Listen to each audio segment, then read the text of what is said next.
বাংলাদেশের ঐতিহ্যবাহী জেলা একটা নাটক, লালপুর থানার অন্তর্গত দেবড়পাড়া বধিরামপুর যুব সমাজের উদ্যোগে অষ্টম বাৎসরিক তাফসীরুল কোরআন মাহফিলের স্বনামধন্য সভাপতি। এরা যা কষ্ট করেছে আমি ভিডিও দেখছিলাম। আজকের মাহফিলটা সবচেয়ে বেশি পরিশ্রম হয়েছে এদের। জায়গাটা পুরো মনে হয় কাদা ছিল, পানি ছিল।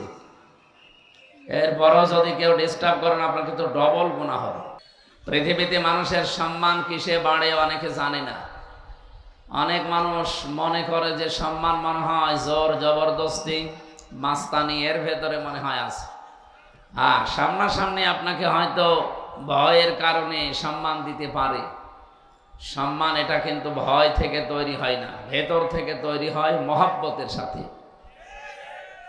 আর সম্মান, মর্যাদা, ইজ্জত এটা আল্লাহ নির্ধারণ করে দিয়েছেন নিজের জন্য, রাসূলের জন্য, আর ঈমান যাদের আছে তাদের জন্য। আলিল্লাহিল ইজ্জাতু ওয়া লিরাসূলিহি ওয়া লিল মুমিনিনা ওয়ালাকিন্নাল মুনাফিকিনা লা ইয়ালামুন।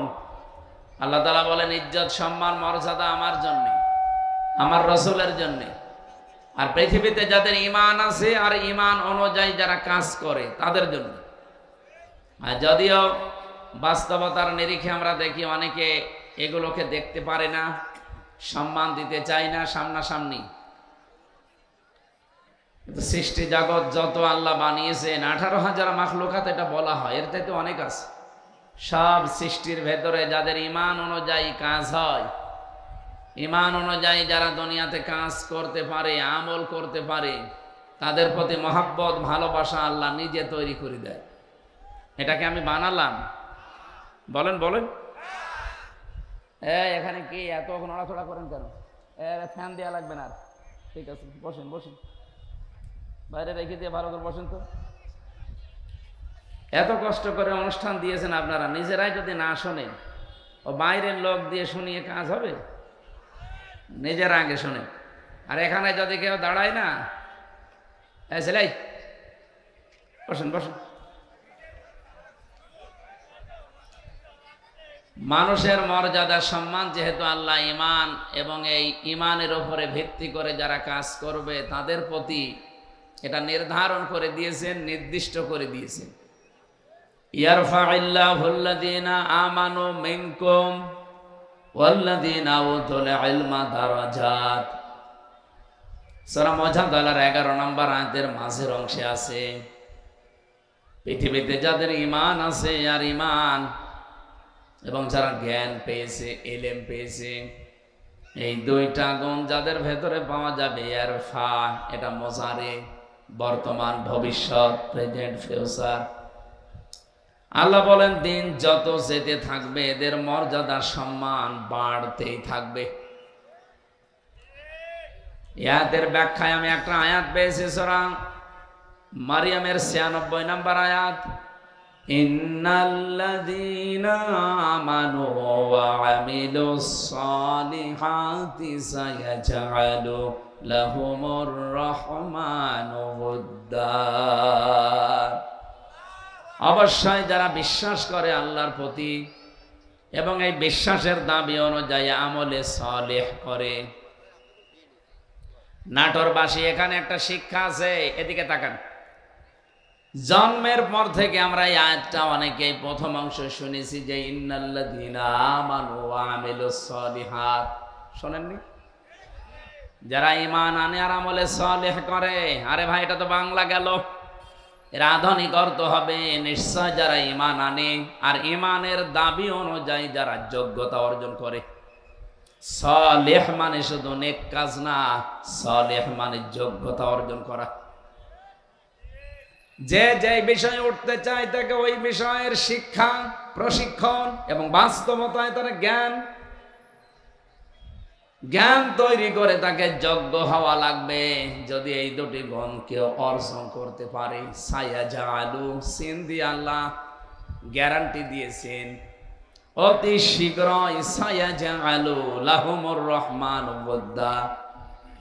দুনিয়াতে যত সৃষ্টি আল্লাহ বানিয়েছেন সব সৃষ্টির ভেতরে ওই লোকটার প্রতি একটা মহব্বত, ভালোবাসা আলাদাভাবে আল্লাহ তৈরি করে দেবে।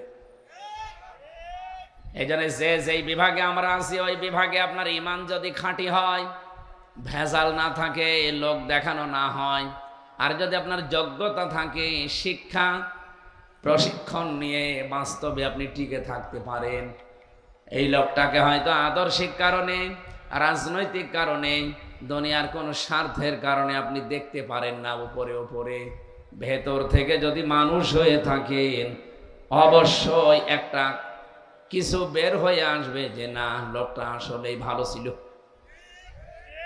এটা যে বাস্তব, আজকে ব্যারিস্টার আব্দুর রাজ্জাক মারা যাওয়ার পরে আপনি আরো টের পাচ্ছেন বেশি। তার ঈমান ছিল। এর পরবর্তীতে যে সালেহ শব্দের ব্যাখ্যা যেটা বলছিলাম, যোগ্যতা, যোগ্য হওয়া, উনি যেই বিভাগে কাজ করতেন ওই বিভাগে এই বাংলাদেশে যদি 5 জন থাকে তার ভেতরে উনি একজন। কি কথা বলে না কেন? আমার মনে হয় 5 জন বললেও ভুল হবে, যদি একজন থাকে সে একজনই উনি। কারণ 5 জনের ভেতরে আমি বহু মানুষকে চিনি যাদের ব্যক্তিগত জীবন, পারিবারিক জীবন, সামাজিক জীবন, রাজনৈতিক জীবন, অর্থনৈতিক জীবন, আন্তর্জাতিক জীবনগুলো ভালো না, তারা কলুষিত করে ফেলেছে। এই জন্য এই মানুষগুলো মারা গেলে সৃষ্টি জগৎ কেউ কাঁদে না। ফামা বাকাত আলাইহিমুস সামাউ ওয়াল আরদু ওয়ামা কানু মুনজারিন। সূরা দোকানের 29 নম্বর আয়াতে আল্লাহ বলেন, এমন মানুষ দুনিয়া থেকে বিদায় নিয়ে চলে যায়, ওর জন্য আকাশেও কেউ কাঁদে না, জমিনেও কেউ কাঁদে না, ইন্না লিল্লাহ পড়ে না। আপনি মিলান তো এই জায়গায় ঈমান আছে, কিন্তু ঈমানের দাবি অনুযায়ী কাজ নেই।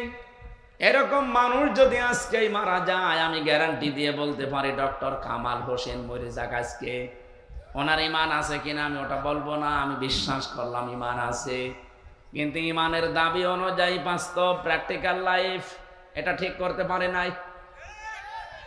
আমি নিচে নামতে পারলাম না, আমি ইঙ্গিত দিয়েছি, আপনি বোঝেন। শুধুমাত্র ঈমান আনলেই হবে না, ঈমানের দাবি অনুযায়ী আপনাকে কাজ করা লাগবে। আর ব্যারিস্টার আব্দুর রাজ্জাক এটা করেছে। দুইটা লোকে যদি আজকেই মারা যেত, আমার মনে হয় সৃষ্টি জগতের ভেতরে হাহাকার পড়ে যেত ব্যারিস্টার আব্দুর রাজ্জাকের জন্য, আর ডক্টর কামাল হোসেনের জন্য কেউ ইন্না লিল্লাহ পড়তো কিনা আমার বিশ্বাস হয় না। ভাই আমি আমার নিজেরটা বলছি, আমার ভেতর থেকেই তো আসতো না, আপনার আসবে কি করে? কারণ এটা তো আর ভেতর থেকে আসার জন্য যেটা তৈরি হবে সেটা তৈরি করে দেবে কে? এই জন্য আল্লাহ আয়াতের মাঝে সিন দিয়েছেন। যারা আরবি গ্রামার বোঝে যে জিজ্ঞাসা করেন, সিন, সাফা, পদ, লাম, এরকম 13টা শব্দ আছে। কোন সেন্টেন্সের আগে যদি আসে, কোন ফেলের আগে যদি এই শব্দটা ব্যবহার হয়, বাংলা অর্থ দাঁড়ায় অতি শীঘ্রই, খুব তাড়াতাড়ি, অবশ্যই, হবেই হবে। এই সিন শব্দের প্রায় 33টা অর্থ পেয়েছি আমি।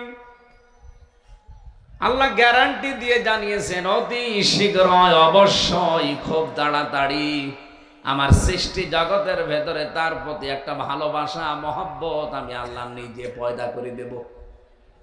ব্যারিস্টার আব্দুর রাজ্জাককে হয়তো আদর্শিক কারণে আমরা অনেকেই সামনাসামনি দেখতে পারি না, কিন্তু আজ উনি ইন্তেকালের পরে অনেকেই কিন্তু বলছে না লোকটা ভালো ছিল। কি কথা বলে না কেন? আপনি মরে যান তো দেখি, পৃথিবীর সব সৃষ্টি আপনার জন্য কাঁদে কিনা? গত কয়েকদিন আগে মাইক্রোসফট, এটা খ্রিস্টানরা চালায়, তারা রিপোর্ট দিয়েছে সারা পৃথিবীতে 257টা দেশের মানুষের উপরে তারা গবেষণা চালিয়েছে। এই তথ্য তারা পেশ করেছে। তামাম পৃথিবীর 6 জন মানুষকে, শুধু আমি না, তামাম দুনিয়ার সবাই ঘৃণা করে, অপছন্দ করে, দেখতে পারে না। তার ভেতরে 1 নম্বরে নাম এসেছে নেতানিয়াহু। এটা পৃথিবীর এখন 1 নম্বরে নিকৃষ্ট জঘন্য মানুষ। 2 নম্বরে নাম এসেছে আমাদের প্রতিবেশী যে মোদি। 3 নম্বরে নাম এসেছে যেটার ওটা পালিয়েছে। ওইটার নাম বলা ঠিক না, যেহেতু আমাদের নিজের তো এবার নিজের গায়ে লাগবে, এখানে বাংলায় বলে দিলাম যে পালিয়েছে। এই যে যেই কয়েকজন মানুষের নাম বলছি, এদের কর্মজীবন আপনি প্র্যাকটিক্যাল লাইফ একটু খোঁজ করে দেখেন তো। এই মানুষগুলোর ভুল সিদ্ধান্তের কারণে, এটা সূরা ইউনূসের ভেতরে পাবেন 11 নম্বর পারা 19 নম্বর পৃষ্ঠা 4 নম্বর লাইনের 100 নম্বর আয়াতের শেষের দিকে আছে, ওয়ায়াজআলুর রিজসা আলাল্লাযীনা লা ইয়াকিলুন। আল্লাহ পাক বলেন, কোন মানুষ যদি তার জ্ঞান অনুযায়ী, যোগ্যতা অনুযায়ী, বিবেক অনুযায়ী কাজ না করে, তখন তার উপরে ভুল বিষয়গুলো আমি আল্লাহ চাপিয়ে দেই। আজ ইসরায়েলে এই নেতানিয়াহু, এই শয়তান, এই কোলাঙ্গার, এই অবৈধ সন্তান পৃথিবীর এই লোকটা এ ভুল সিদ্ধান্ত নেওয়ার কারণে আজ দেশটা দাবানলে পুড়ে শেষ হয়ে গেল। আজকে বিকাল 4:30টার রিপোর্ট দেখেছেন, যেভাবে আগুন আসতেছে, ওরা 112টা মেশিন ফিট করেছে। শুধু পানি দেওয়া না, স্প্রে পর্যন্ত। এ পৃথিবীর সবচেয়ে বড় উন্নত মেশিন প্রযুক্তি, স্প্রে সব ইসরায়েলে পাওয়া যায়। এই যে আমি এখানে বসে কথা বলছি, বাংলাদেশের কোন জেলা, কোন থানা, কোন গ্রাম, এটা কোন জায়গায় বসে আছি, এটা ওরা ইসরায়েলে বসে কম্পিউটারে দেখতে পাচ্ছে। এরকম মেশিন পর্যন্ত ওরা বাংলাদেশে আড়ি পাতার জন্য পাঠিয়েছিল। আমি 3 বছর জেলখানায় ছিলাম। প্রথম যে 10 দিন রিমান্ডে ছিলাম, দ্বিতীয় দিন আমার রিমান্ডে জিজ্ঞাসা করছে যে সাতক্ষীরার মাওলানা আমিরুল ইসলাম বিলালী, উনি আপনার বাড়িতে কল দিয়ে এই কথা বলতে বলেছে যে আপনি বলবেন আমি জামাত ইসলাম করি না। আমি বলছি, এই কথা বললো কি করি? আমার মোবাইল তো আপনার কাছে, বাড়ির নাম্বার ট্যাগ করে ওরা এখান থেকে বসে বসে মেশিনের মাধ্যমে, এই আয়না ঘর যেটা বলা হয়, এটা মিনি, বিগটা তো আমি দেখিনি, ছোটটা আমি দেখেছি। এখানে বসে ওই মেশিন ফিট করে এই মামলার সাথে রিলেটেড যারা যারা আছে, মানে ওদের সন্দেহ হয় যার যার উপরে, তাদের নাম্বারগুলো সব এখানে ট্যাগ করা আছে। পৃথিবীর যেখান থেকে নাম্বারে কল দেন না কেন, ওরা কি বলছেন সব শুনতে পাচ্ছে। চিন্তা করলাম একটু দেখি, বানিয়ে বলি যে না, এ কথা বলার কথা না। পরবর্তীতে দেখি আমাকে এসব রেকর্ড শোনাচ্ছে। এই দেখেন কণ্ঠকার।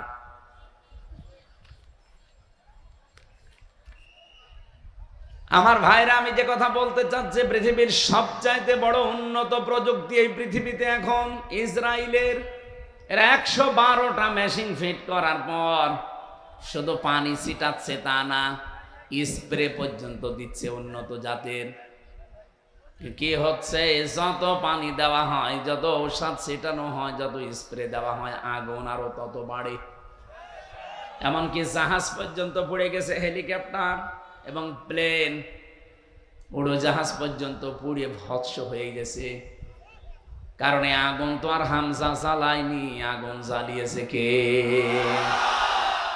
আপনার ভুল সিদ্ধান্তের কারণে কিন্তু আপনার এলাকা সব ধ্বংস হয়ে যাবে। এই জন্য এজালুর রিজসা, আজ আমাদের পাশের এই দ্বিতীয় নিকৃষ্ট মানুষ এই মোদি, তার ভুল সিদ্ধান্তের কারণে আগামীর পৃথিবী বসবাসের অযোগ্য হয়ে যাচ্ছে। 3 দিন আগে এই জন্য গোবিন্দ পরামানিক, বাংলাদেশে হিন্দু মহাজোটের মহাসচিব যিনি গোবিন্দ চন্দ্র পরামানিক, উনি অলরেডি জানিয়ে দিয়েছে, হে ভারত সহ বিশ্বের হিন্দু ভাইরা, আপনারা এই মাতাল মোদিকে থামান। এ মাতাল যদি না থামে, সামনে পৃথিবী বসবাসের অযোগ্য হয়ে যাবে। কারণ এখন অলরেডি ওরা দাঙ্গা লাগিয়ে দিয়েছে। কি কথা বলছে না? ভারতে অলরেডি দাঙ্গা চলছে। যে কিসের? পাকিস্তানের সাথে। দেখেন, এ বাতাস আসলো বলে। আর যেহেতু ওখানে এতদিন পর্যন্ত আমাদের ওই চিন্তা করা লাগে নাই, কারণ ওদের সাথে আমরা দেখতে পাচ্ছি আশপাশে কোনো রাষ্ট্রের মিল নেই। আপনি ভারতের সাথে দেখেন, এই যে আমি কয়েকটা রাষ্ট্র ঘুরে আসলাম, ওদের সাথে আফগানিস্তানের একটা বর্ডার আছে, মিল নেই। পাকিস্তানের সাথে তো দা কুমড়ার সম্পর্ক, ভুটানের সাথে মিল নেই, মালদ্বীপের সাথে মিল নেই, শ্রীলঙ্কার সাথেও মিল নেই, মায়ানমারের সাথে মিল নেই, চীনের সাথেও মিল নেই। আমাদের সাথে মিল ছিল, বোবো ছিল, বোবো নেই, মিল নেই।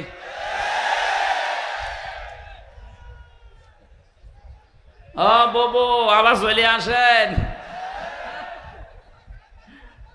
ওরা বারবার এই কথা বলছে না?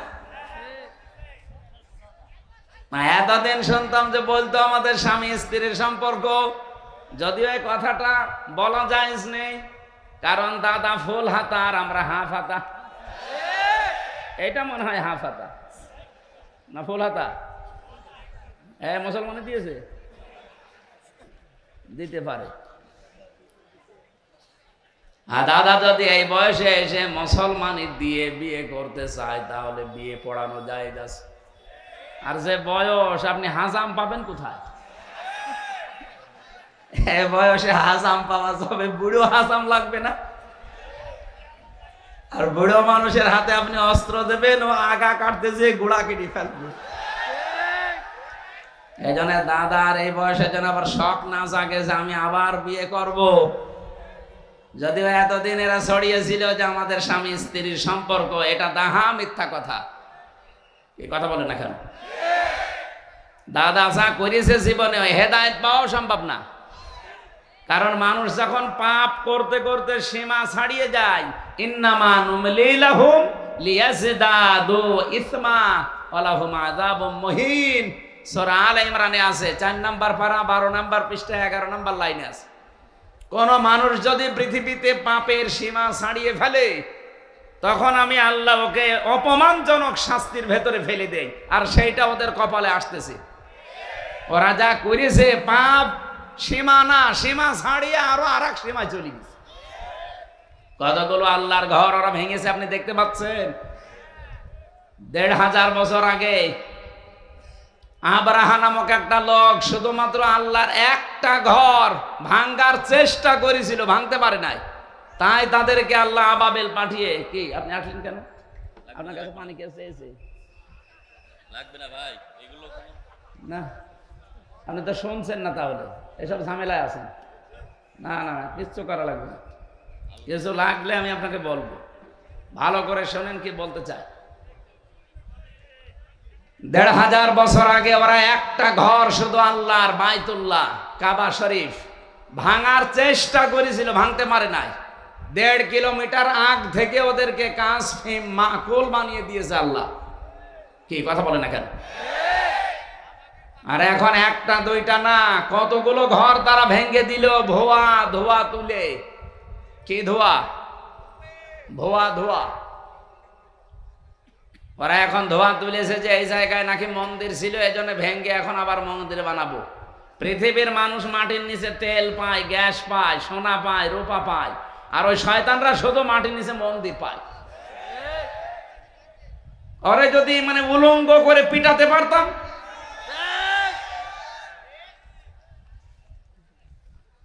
আমার মনে হয় গোপালগঞ্জে কিছুদিন আগে যেভাবে পিটিয়েছিল এই প্রশাসনের লোকজন, ওদেরকে ওইভাবে ওদের হাতে ছেড়ে দেওয়া দরকার।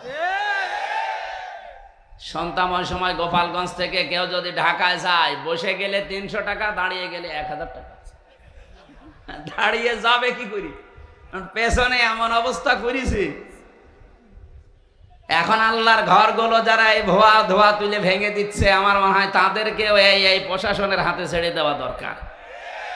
নে পেছনে কি অবস্থা হয় দেখ। এখন যদি বাংলাদেশে আওয়াজ তুলি আমরা যে ঢাকার স্বামীবাগে ইসকন মন্দির, 500 বছর আগে এখানে মসজিদ ছিল, ভেঙে আমরা মসজিদ বানাবো, মানবেন? আপনি মুসলমান তাই বলছেন না, আর হিন্দুরা মানবে? এই জন্যই গোবিন্দ পরামানিক জানিয়েছে, পৃথিবীর হিন্দুরা আপনারা একটু সচেতন হন। এই মাতাল লোকটাকে যদি না থামান, এর এই ভুল সিদ্ধান্তের কারণে এমন কিছু নাজিল হবে যেটা টাকাল দেওয়া সম্ভব হবে না।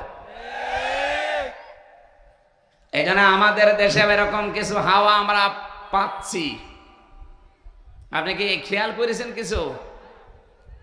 নারী কমিশন যে 318 পৃষ্ঠার যে রিপোর্ট দিয়েছে, আমি পুরাটা পড়েছি। এই 4 দিন মিলে পুরাটা শেষ করে আমি 13টা ভুল পেয়েছি, বাকি সবই ভুল। এই 13টা 100 ভাগের 100 ভাগ ভুল। ওরা প্রথমে যেটা জানাতে চায় যে স্বামী যদি স্ত্রীর সাথে মিলন করতে চায়, স্ত্রী যদি রাজি না হয়, স্বামী যদি জোর করে এই কাজ করে, তাহলে স্ত্রী তার পরের দিন যদি মামলা দেয়, তাহলে ধর্ষণ মামলা হবে, প্রমাণ হলে স্বামীর ফাঁসি। আমি আপনার কথা মেনে নিলাম ভাই, স্বামী জোর করে আপনাকে সংসার করতে চায়, আপনি রাজি না, আপনি ধর্ষণ মামলা দিলেন। আমার প্রশ্ন হচ্ছে, ফাঁসি দেওয়ার জন্য সাক্ষী লাগবে না? কথা বলছেন এখানে? এখন ওই জায়গায় কেউ কি ছিল যারা সাক্ষী দেওয়ার মতো? অথবা ওখানে সিসি ক্যামেরা দিয়ে রাখা লাগবে, অথবা ইউটিউবারদের পাঠিয়ে দেওয়া লাগবে, দেখ। তা আপনি এদেরকে পাঠালে হবে? আমার এই জন্য একটা একটা করে যখন পড়লাম, আমার মনে হচ্ছিল এগুলো মেয়াদ উত্তীর্ণ গাঁজা খেয়েছি। ওদেরকে আর বাইরে রাখা ঠিক না, ওদের রুচি, ওদের সব বিকৃতি হয়ে গেছে, চেহারাও বিকৃত হয়ে গেছে। যে কয়টা চেহারা দেখলাম, একটাও মহিলার মতো লাগছে না। এখানে যারা পুরুষ মানুষ আছে, আমরা ঘোষণা দেব কি, পুরুষ ভাইরা পুরুষ প্যান্ডেলে চলে আসেন, মেয়েরা মহিলা প্যান্ডেলে চলে যান।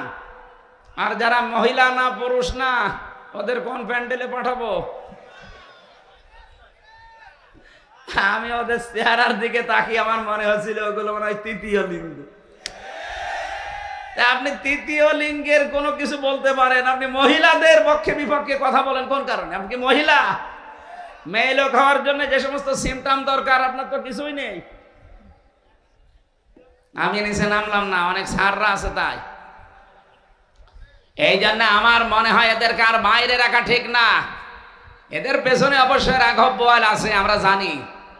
পৃথিবীর কোন রাঘব বোয়ালে কাজ হবে না। এদেশে 92% মুসলমান যতদিন আমরা আছি। কিছু না থাক আমাদের, অন্তত লা ইলাহা ইল্লাল্লাহ, এই কথা বলেন না কেন? এখানে আমরা চাই খুব তাড়াতাড়ি এই মানুষগুলোকে আপনারা পাবনায় পাঠান। আমি কয়েকদিন আগে গিয়েছিলাম হেমায়তপুরে দেখার জন্য, যে দেখি পাগল এখন আর অত বেশি নেই। জিজ্ঞাসা করলাম একজনকে, বলছো হুজুর এখন প্রায় ভালো হয়ে যায়, পাঠিয়ে দেয়। কয়েকজন আছে, আমার তো মনে হচ্ছে নতুন কিছু পাগলের আমদানি হচ্ছে, এদের পাঠানো দরকার। নয়তো এরা এই কথা লিখলো কি করি? আপনি কিভাবে কি সাক্ষী জোগাড় করবেন? আপনি নিজেই বলেন। এটা পাগলের মাথায় তো এই চিন্তা আসা ঠিক না। দ্বিতীয় নম্বরে তারা লিখেছে, দেহ আমার, সিদ্ধান্ত আমার। কারিমের পুরা বিরোধী।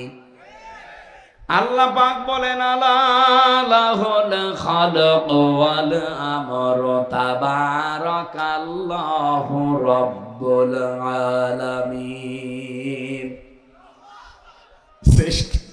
সৃষ্টি যার, সিদ্ধান্ত তার। কথা বলেন না কেন? আপনি কোন সাহসে বললেন যে দেহ আমার, সিদ্ধান্ত আমার? এ দেহ আপনার কে বলেছে? আমি এখন 33 বছর বয়সে আছি, 34 বছর বয়স আগে বলেন তো আমার অস্তিত্ব ছিল? আমির হামজা না, আমার মা বাবার তো বিয়েও হয়নি 35 বছর আগে। তার মানে উল্লেখ করার মতো আমি আর কিছু ছিলাম না। হামজা তো দূরের কথা, আমাকে এ পর্যন্ত নিয়ে এসে বসিয়েছেন যিনি, তিনি কে? নেই থেকে হামজা পর্যন্ত যিনি বানিয়েছে, আস্তে আস্তে করে তার নাম আরবিতে বলা হয় রব। তারবিয়াতু শাইই ইলা কামালিহি শাইআন ফাশাইআন। নেই থেকে তারবিয়াতের মাধ্যমে একটার পরে একটা সিস্টেম পাল্টিয়ে যিনি তোমাকে পূর্ণতায় পৌঁছিয়ে দেয়, তিনি হচ্ছে রব, আমরা যাকে আল্লাহ বলি। সুতরাং যারা এই কথা লিখেছেন তাদের তো ঈমান নেই। আর কোরআনে কারিমের সূরা আরাফের 54 নম্বর আয়াতের পুরা বিরুদ্ধে এই কথা, যে দেহ আমার, সিদ্ধান্ত আমার। আপনি আল্লাহর সাথে বিদ্রোহ করেছেন, আপনি বেঈমান হয়ে গেছেন। এই নারী কমিশনে যারা আছে এদেরকে যদি তাওবা করানো না হয়, এই মানুষগুলো যদি নতুন করে মুসলমান না হয়, ঘোষণা দিয়ে গেলাম আজকে রেকর্ড হচ্ছে, এদের একজনও যদি মারা যায় এদের জানাজাও জায়েজ নেই, কবরে দেওয়াও জায়েজ নেই। কারণ জানাজা পড়াবো কি দিয়ে আমি, আর কবরে দেব কি বলে? বিসমিল্লাহি ওয়া আলা মিল্লাতি রাসূলিল্লাহ, এ পুরা কথাটাই তো মিথ্যা হয়ে যাবে যে আল্লাহর নামের উপরে রসুলের আদর্শের উপরে রেখে গেলাম। কই, আপনি তো আল্লাহর নামেও নেই, রসুলের আদর্শেও নেই, এই কথা বলছেন না কেন? এই জন্য আপনাকে আমি রাখবো কি করে? আপনার জন্য আমি মিথ্যাবাদী হব? কি কথা বলেন না কেন ভাই? আমি আপনার জন্য মিথ্যাবাদী হব? এই জন্য আপনাকে কবরে দেওয়াও ঠিক হবে না, জানাজাও ঠিক হবে না।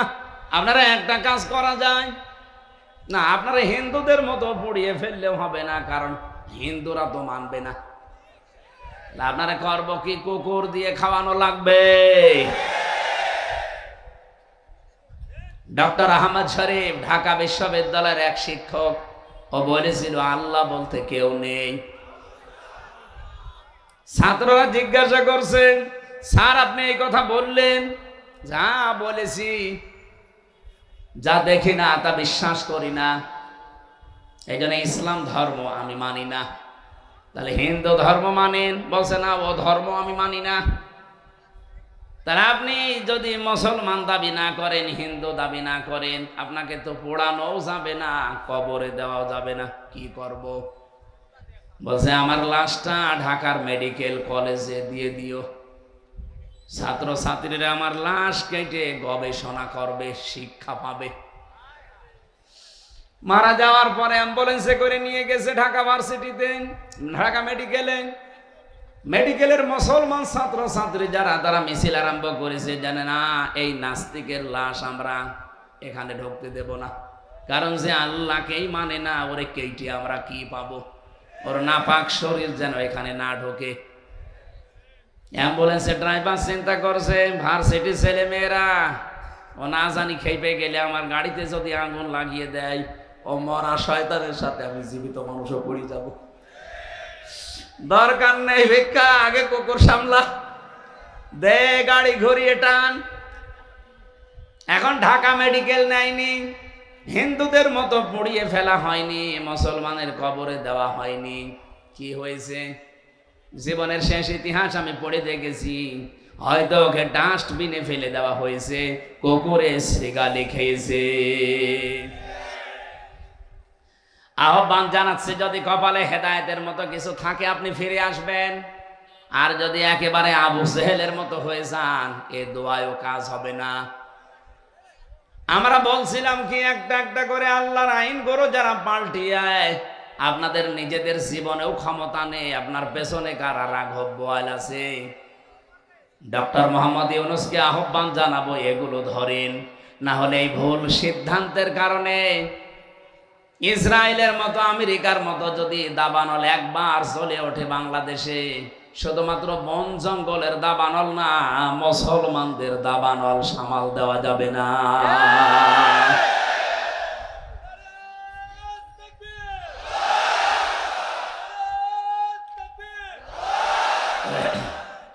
আলহামদুলিল্লাহ, আমি যে কথা আরম্ভ করেছিলাম যে পৃথিবীতে মানুষের সম্মান আর মর্যাদা বাড়ে ঈমান আর জ্ঞান, এই দুইটার সমন্বয়ে। যাদের জন্য এতক্ষণ দোয়া করার জন্য এই কথাগুলো বললাম, এত মানুষের নাম আমি একবারে বলেছি, ওয়ারফা'না লাকা যিকরাক বলেছি। এদের মর্যাদা আমরা শুধু দুনিয়ায় চাই না, আখেরাতেও যেন মর্যাদা টিকে থাকে, ওই কাজগুলো করার তৌফিক আল্লাহ তাদের দান করুন। এই কথা বুঝেছেন? এই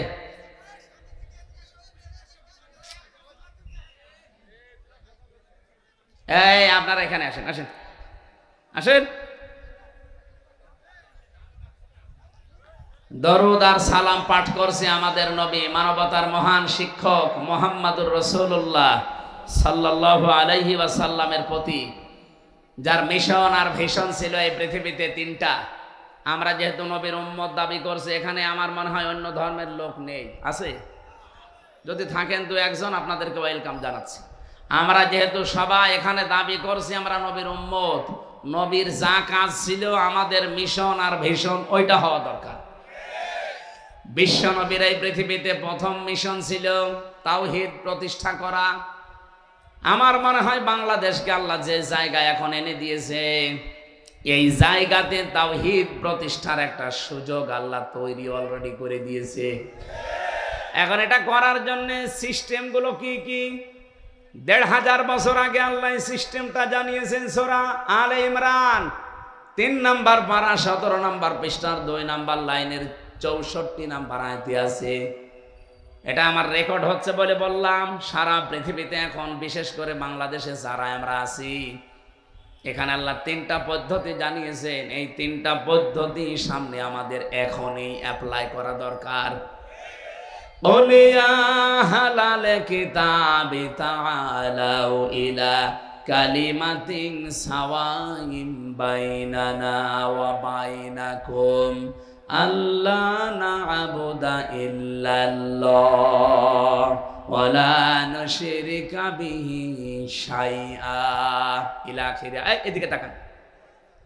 আল্লাহ পাক বলেন, নবী আপনি ডাক দেন যারা কিতাব আল্লাহ দাবি করে, হে আহলে কিতাবরা এদিকে আসো। আমি বাইরের দেশগুলোতে যখন ঘুরি, আহলে কিতাব যারা দাবি করে ওদেরকে আমি জিজ্ঞাসাও করেছি। এদিকে তাকান।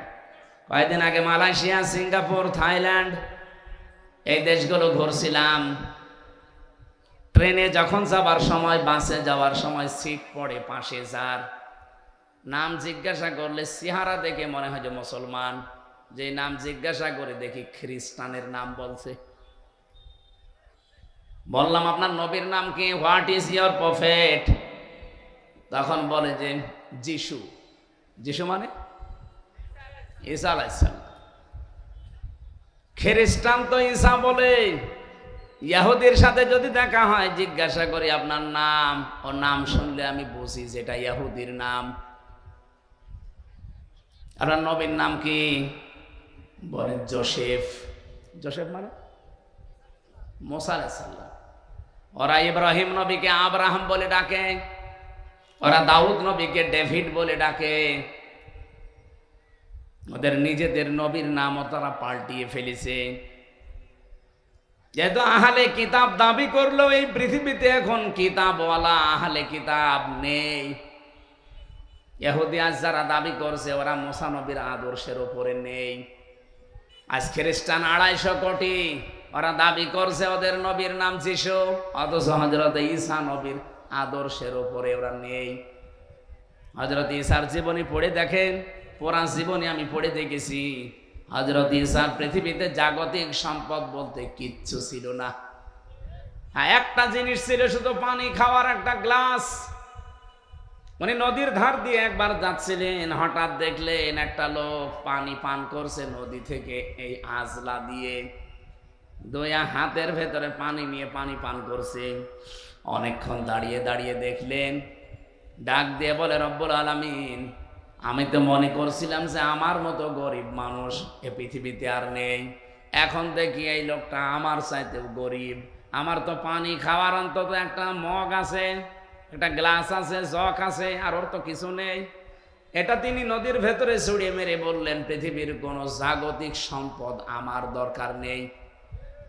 আর আপনি তাকান আজ খ্রিস্টানদের দিকে, তাদের যে বিলাসবহুল জীবন, তারা যদি ঈসা নবীর উম্মত দাবি করে, হযরত ঈসা যেভাবে চলেছিলেন সেইভাবে তাদের চলা দরকার ছিল। কথা বলেন না কেন? আমার যে হাদিস পড়েছিলাম, এই হাদিসের শেষের দিকে হযরত ঈসার জীবনের কিছু কথাগুলো আছে। আমি যাব সামনের দিকে ইনশাআল্লাহ। আমি যে কথা এখন বলতে চাই, বাংলাদেশের মানুষ আমরা ৯২% যেহেতু মুসলমান, অন্য ধর্মের মানুষগুলোকে আমরা বাদ দিলাম, ওই ৮% বাদ, ৯২% আমরা। আসেন আমরা নবীর এই তাওহীদ প্রতিষ্ঠার মিশনটা হাতে নেই, সুযোগ একটা এসেছে। আসেন একবারে আমরা সবাই এক জায়গায় এই ৩টা কথাকে মেনে নেওয়ার চেষ্টা করি। ১ নম্বরে আল্লাহ না'বুদা ইল্লাল্লাহ, আজকে থেকে আমরা আল্লাহ বাদে আর কারো ইবাদত করব না। বাংলাদেশ জামাত ইসলামের শ্রদ্ধাভাজন আমিরে জামাত সেদিন কিন্তু এই যে কোন জেলায় তিনি গিয়েছিলেন, ময়মনসিংহ। উনি ময়মনসিংহে অনেকগুলো আলেমের হাত এভাবে উঁচা করেছে, আপনারা ভিডিও দেখেছেন। এভাবে ডাক দিয়ে বললেন আমাদের আল্লাহ এক, আমাদের রাসূল এক, আমাদের কোরআন এক, আমরা আর পার্থক্য থাকতে চাই না, আমরা সবাই এক। আপনি তাওহীদ প্রতিষ্ঠার জন্য এইভাবেই চালিয়ে যেতে হবে কাজ, কিন্তু পদ্ধতি আল্লাহ কোরআনে দিয়েছেন তিনটা। আমরা যেহেতু সবাই যারা হাত তুলছে এখানে আল্লাহ ছাড়া কারো ইবাদত করতে আমরা রাজি আছি, এক নম্বরে আমরা ঠিক আছি। কি কথা বলেন এখানে? হ্যাঁ, কিছু মানুষ হয়তো ভুল ক্রমে অন্যের ইবাদত করে। কি এই এলাকায় আসে কিনা আমি জানি না, রাজশাহী বিভাগে এটা কম আছে। রাজশাহী, খুলনা, বরিশাল এগুলোতেও শয়তানরা আসে না, ওরা সব আস্তানা গেড়েছে সিলেট আর চট্টগ্রাম আর ময়মনসিংহ বিভাগে। কারণ ওই সমস্ত বিভাগগুলোতে শিরিকও বেশি, বেদাতও বেশি, এবার ইবাদতও বেশি। এই যে আমার গিয়াসউদ্দিন তাহেরি ভাই, আমি নাম বলতাম না, মনে চলে এসেছে তাই। উনি যে ইবাদত করে, জিকির একটা ইবাদত না? উনি জিকির করে কি আল্লাহর নামে? কিছুক্ষণ যদি আল্লাহর নামে করে, ও বলবে দেখেন ইয়া আলী বাবা, শাহ আলী বাবা, কেল্লা বাবা, ফতে বাবা, এমনকি আগলা বাবা, পাগলা বাবাও জিকির হচ্ছে। আমার প্রশ্ন হচ্ছে, আল্লাহর পরিবর্তে যে নামগুলো বললেন এগুলো জিকির করা জায়েজ না হারাম? কোথায় আছে? কোরআনে আছে বলছে, কোরআনে আছে, কিন্তু কোথায় আছে এখন যদি বলি ওর পেটে বোম মারলেও বলতে পারবে না। আছে, সূরা আরাফে আছে, 9 নাম্বার পারা 13 নাম্বার পৃষ্ঠা 4 নাম্বার লাইনের 180 নাম্বার আয়াতে আছে, ওয়ালিল্লাহিল আসমাউল হুসনা ফাদউহু বিহা ওয়াদারুল্লাযীনা ইউলহিদুনা ফি আসমাই। আল্লাহ পাক বলেন আমার অনেক সুন্দর সুন্দর নাম আছে। এই যে আল্লাহর নাম আমরা অনেকে এখানে জানি, স্যারকে যদি জিজ্ঞাসা করি কয়টা বলেন তো, আল্লাহর নাম কয়টা? 99টাই জানবে। এটা কায়দায় পড়েছিল ছোটবেলায়, আমরাও পড়েছি। তাফসিরে ফি জিলালিল কোরআনে আল্লাহর নাম পেয়েছি 5000। যদিও আমরা সবগুলো এখন অনেকে জানি না।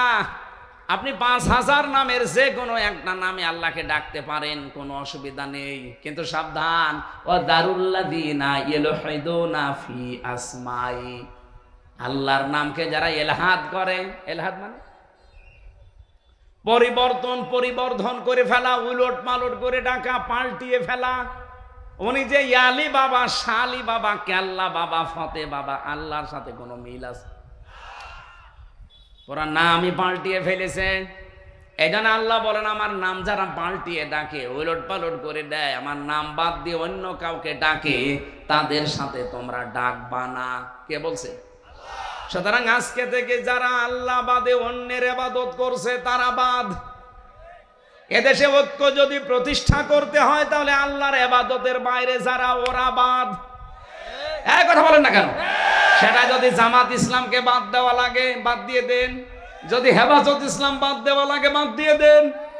আপনি একা হন তা অসুবিধা নেই, কিন্তু আমরা আল্লাহর ইবাদত করতে চাই নির্ভেজাল ভাবে। আল্লাহ নাবুদা ইল্লাল্লাহ, নবী আপনি ওদের বলেন যে আসো আমরা আল্লাহর ইবাদত করি, এর সাথে অন্য কাউকে যেন। আর 2 নম্বরে ওয়ালা নুশরিকা বিহি শাইআ, আল্লাহর ইবাদতের সাথে আমরা কাউকে শিরিক করব? বলেন বলেন। এবার এই পয়েন্টের উপর আমি 2 মিনিট কথা বলতে চাই, ভালো করে শুনবেন। যেহেতু আল্লাহর ইবাদতের সাথে আমরা আর কাউকে শিরিক করতে চাই না, শিরিকের ব্যাখ্যা আমি বহু জায়গায় নাটোর জেলায় বলেছি। শিরিক বিল জাত, শিরিক বিল সিফাত, শিরিক বিল ইখতিয়ারা, শিরিক বিল হুকুক। এটা হলো পয়েন্ট আকারে যদি আপনি শ্রেণী বিন্যাস করেন 120 প্রকার পাবেন। এটা তাফসিরে কাবীরের ভেতরে আছে, আল্লামা ফখরুদ্দিন রাজি লিখেছেন। এক কথায় জবাব দিলাম যে আল্লাহ যেটা পারে ওইটা অন্য কেউ পারে, এই বিশ্বাস করার নাম শিরিক। এই কথা বোঝা যায়নি? আল্লাহ যেটা পারে ওইটা অন্য কেউ পারে, এই বিশ্বাস করার নাম। এদেশে বিশ্বাস নেই, বলেন বলেন বলেন তো, সন্তান দিতে পারে কে? অন্য কেউ পারে। যারা অন্য কাউকে বিশ্বাস করেন আপনি কিন্তু শিরিক করছেন, আর শিরিক করলে আপনি মুশরিক। এ পর্যন্ত বুঝেছেন? এবার আসেন 2 নম্বরে, এ জমিন বানিয়েছে কে? এ জমিন বানিয়েছে আল্লাহ, এখানে আইনও চলবে আল্লাহর। আলালাহুল খালকু ওয়াল আমরু, এই আয়াতটার প্রমাণ। সুতরাং আল্লাহর এই জমিনে যারা অন্যের আইন এখানে প্রতিষ্ঠা করার জন্য চেষ্টা করেন, এর জন্য দল করেন, এর জন্য আপনি মিছিল মিটিং করেন, এর জন্য ভোট করেন, টাকা পয়সা খরচ করেন, আপনি শিরিক করছেন। এত সহজে বলার পরেও কেউ যদি না বোঝার ভান করে থাকেন, আমার মনে হয় আপনার কপালে আর হেদায়েত নেই। বলেন তো, বোঝেন নাকি? হাত তোলেন তো। একজন এদিকে আসে, কানের নিচে এমন জোরে 2টা দেব না, আপনি সব বুঝে ফেলবেন। অবশ্যই এখনো বোঝেনি। এই বোঝেননি মানে? আপনি নিজেই বললেন যে আমাকে ছেলে মেয়ে কেউ দিতে পারে না। কে পারে? অন্য কেউ যদি পারে, বিশ্বাস করলে আপনি শিরিক করলেন। শিরিক করলে আপনি মুশরিক। মুশরিকের জন্য জান্নাত হারাম, জাহান্নাম ওয়াজিব। আর ফতোয়া লাগবে? আর ফতোয়া লাগলে সূরা মায়েদা 6 নম্বর পারা 19 নম্বর পৃষ্ঠার 12 নম্বর লাইনে আছে, ইন্নাহু মা ইউশরিক বিল্লাহ ফাকাদ হারামাল্লাহু আলাইহিল জান্নাহ ওয়া মাওয়াহুন নার। এটা যেমন খুব সহজে বুঝে ফেললেন যে ছেলে মেয়ে আল্লাহ ছাড়া কেউ পারে না, যে জমিন আল্লাহ বানিয়েছে, এখানে অন্যের আইন যদি কেউ কায়েম করার চেষ্টা করে সে আল্লাহর সাথে শিরিক করছে না? এটা বোঝেন না মানে? আপনি বুঝেছেন ঠিকই, কিন্তু টাকা পেয়েছেন। ওরে মোনাজাতের পরে একটু আলাদা বসাবেন তো, 2 চাটি দিয়ে তারপর বাড়ি যাবে। ও বলে বোঝে না। তাহলে আল্লাহর সাথে যারা শরীক করবে না, এই সিদ্ধান্তে যারা আসবে তারা আমাদের সাথে আছে। এক কথা বলেন না কেন? এর সাথে যদি হেফাজত আসতে চায়, জামাত আসতে চায়, চরমনায় আসতে চায়, আটরশি আসতে চায়, অসুবিধা নেই। কিন্তু আল্লাহর সাথে শিরিক করে আপনি জামাত ইসলাম করবেন, এরকম জামাত আমি মানি না। আল্লাহর সাথে শিরিক করে আপনি চরমনার মুরিদ হবেন, এরকম চরমনায় আমি মানি না। ওই যে পিসকে হুজুর কি বলেছিল, প্রধানমন্ত্রী ছাতার কসুর আমি মানি না, এই জন্যই ওরে জেলে রেখে দিয়েছিল। আমারেও রিমান্ডে ওরে নিয়ে 10 দিন প্রশ্ন করেছে, পিসকে হুজুর, আর বলে আমি হাসিনা মানি না। জিনিসই ওর সাহস আছে। ওরে ধরে রাত 12:30টার পরে পুরা উলঙ্গ করে ওর হাতের উপরে সিগারেট দিয়ে একটা অর্ধ উলঙ্গ মেয়ে লোক, এখানে কাঁধের উপরে হাত, ও তো হাত পোষে না, তারপরও হাত দিয়ে ছবি তুলে বসে ছেড়ে দেব। ওই দিন এমন কন্দন করেছিল, আমার সাথে ছিল তো, এক রুমে ছিলাম আমরা। আমার বলছে, হামজা ভাই আমি এমনি ছোট মানুষ, আমার জিনিসপত্রও সব ছোট ছোট। হ্যাঁ আসলেও ছোট। কতটুকু? আমার এই পর্যন্ত। বলেন আমার যদি মাজা পর্যন্ত হয় তো ওর কি আছে? তারপরে ওরে একটা বাচ্চা হয়েছে, আলহামদুলিল্লাহ।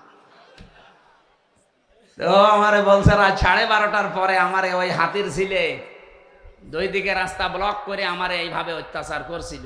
এমন কান্না কাঁদলাম ওই দিন। এক এসআইকে ডেকে বললাম যে ভাই আপনারা যা করছেন এটা কি ওই হারুন আঙ্কেল, ওই যে হাউ আঙ্কেল, স্যার কি জানে? জানে না মানে উনি তো করাচ্ছে। ও উনি করাচ্ছে, অথচ দিনের বেলায় দেখা করতে এসে বলে হুজুর কেমন আছেন, ভালো আছেন, সব কিছু খোঁজ নিয়ে যায়, আর উনি এটা করাচ্ছে। আমারে যেভাবে উলঙ্গ করেছে আল্লাহ যেন ওনারা উলঙ্গ করে। ঠিক ছোট হুজুরের তো হয়তো ছোট জিনিস দেখা যায়নি, কিন্তু হারুন আঙ্কেলের 3 ইঞ্চি। কয় ইঞ্চি? ওইটা হয়তো 4-5 জন এসআই দেখেছিল, আর এরটা সারা দুনিয়া দেখেছে। কয় ইঞ্চি?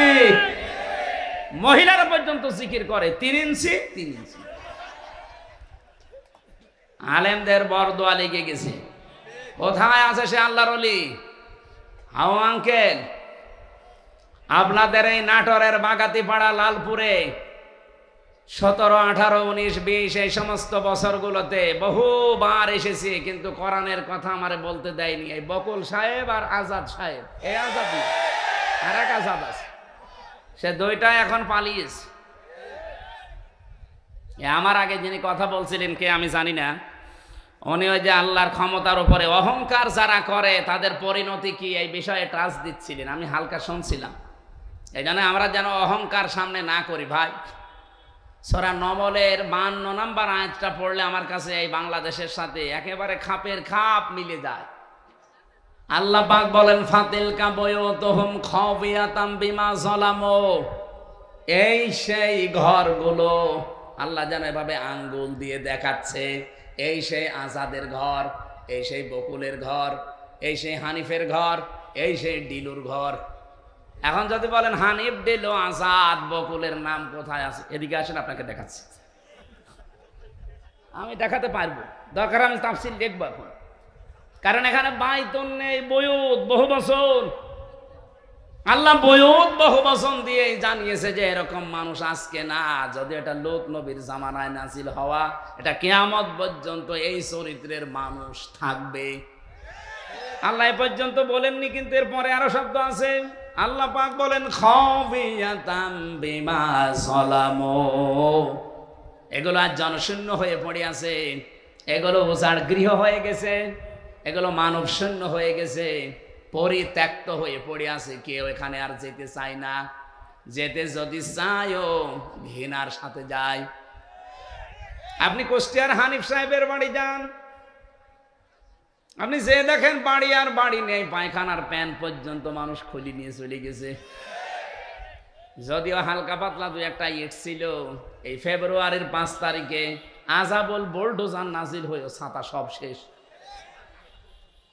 সারা দেশে আযাবুল বুলডোজার নাজিল হয়েছিল না? আল্লাহ বলেন এই জালেমদের বাড়ি ঘরগুলো একটু দেখেন না কেন, এই সেই ঘরগুলো খাওফিয়াতান, আজ উজাড় গৃহ হয়ে গেছে, পরিত্যক্ত করে দিয়েছি আমি বিমা যালামু, এদের জুলুমের কারণে। আল্লাহ পর্যন্ত কিন্তু শেষ করে দিতে পারতেন, কিন্তু এর পরের শব্দটা আমাদের জন্য। আল্লাহ পাক বলেন ইন্না ফি যালিকা লাআয়াতাল লিকাউমিন ইয়ালামুন। এখানে প্রথমে ইন্না আছে আর মাঝে আছে লামে তাকিদ। আল্লাহ দুইবার গ্যারান্টি দিয়ে জানিয়েছেন অবশ্যই অবশ্যই এর ভেতরে জ্ঞানী যারা তাদের জন্য শিক্ষা আছে। কি শিক্ষা? ফাকতিয়া দাবিরুল কওমিল্লাযিনা যালামু, সূরা আনআম 7 নম্বর পারা 12 নম্বর পৃষ্ঠার 4 নম্বর লাইনের 45 নম্বর আয়াতের প্রথম অংশে আছে। এটা তাফসিরে ফি জিলালিল কোরআনে সাইয়্যিদ কুতুব এভাবে লিখেছেন। আল্লাহ পাক বলেন জালেমদের শিকড় কাটা হয়ে গেছে। কেটেছে কে? আল্লাহ মানে ওই যে আলেমকে জিজ্ঞাসা করে তো কতিয়া, এটা মজুলের ফাইল জানা নেই, এর কর্তাকে কেউ জানে না। আপনি যদি এখন বলেন যে বকুলের বাড়ি ভাঙলো কে, কেউ জানে না। হ্যাঁ, আপনি হানিফের বাড়ি ভাঙলো কে, কেউ জানে না। ইনুর বাড়ি ভেঙেছে কে, কেউ জানে না। আসলেও তো কেউ জানে না। ফাকতিয়া, এজন্য আল্লাহ কতিয়া দিয়েছেন যে জালেমদের শিকড় কাটা হয়ে গেছে। এখনো যারা জালেমদের পক্ষে সাফাই গান, অনেকে আশায় বুক বেঁধে আছেন যে ববু চট করে আসবে, তাহলে আল্লাহর কোরআনের আয়াত মিথ্যা হয়ে যাবে। কারণ এর আগের ইতিহাসের দিকে তাকান, লক্ষণ সেন 510 বছর হয়ে গেল, আজও আসেনি। এই কথা বলছে না কেন?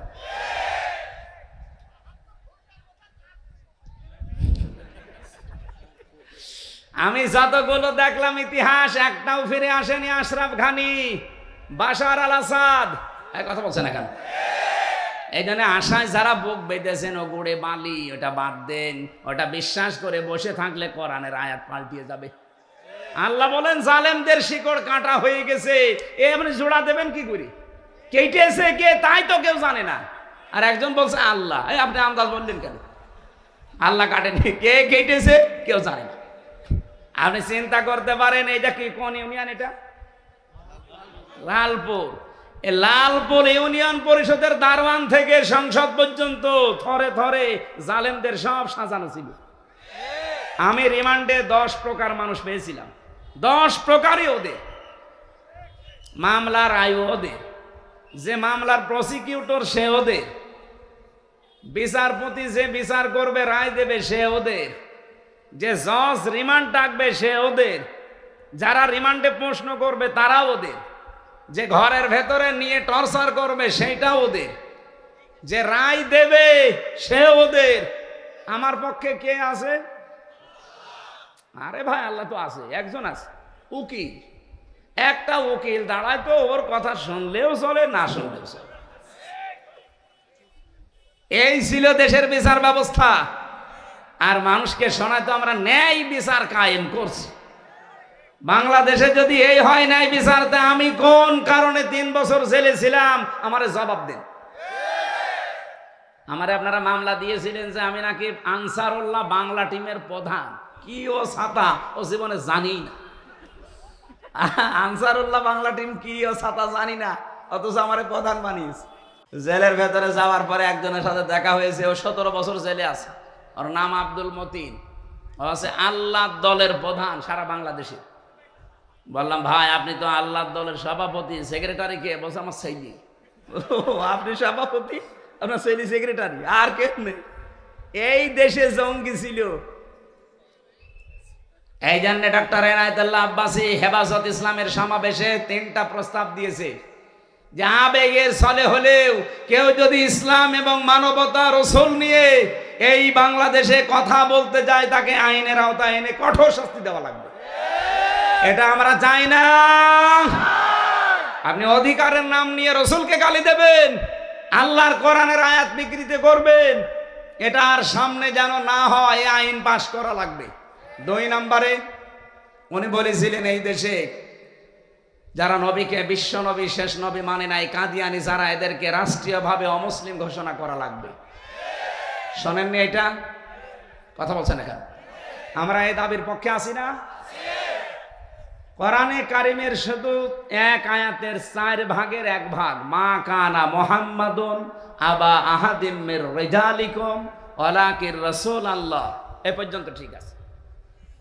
ও খাতামান নবিয়্যিন, নবী যে শেষ নবী, এইটা কাদিয়ানিরা মানে না। ওরা বলে যে মা কানা মুহাম্মদ ঠিক আছে, আলা আহাদিম মির রিজালিকুম এটা ঠিক আছে, ওয়ালাকির রাসূলুল্লাহ এটাও ঠিক আছে, কিন্তু ওয়ালাকির রাসূলুল্লাহর পরে ওয়া খাতামান নবিয়্যিন, উনি শেষ নবী, এটা ঠিক নেই। শেষ নবী হচ্ছে গোলাম আহমদ কাদিয়ানী। এতটুকু অস্বীকার করার কারণে কাদিয়ানিরা কি বলেন? বলেন আমরা চাই তাদেরকে অমুসলিম ঘোষণা রাষ্ট্রীয়ভাবে করা হোক। বারবার কিন্তু আহ্বান জানানো হয়েছে এই 92% মুসলমানের দেশে।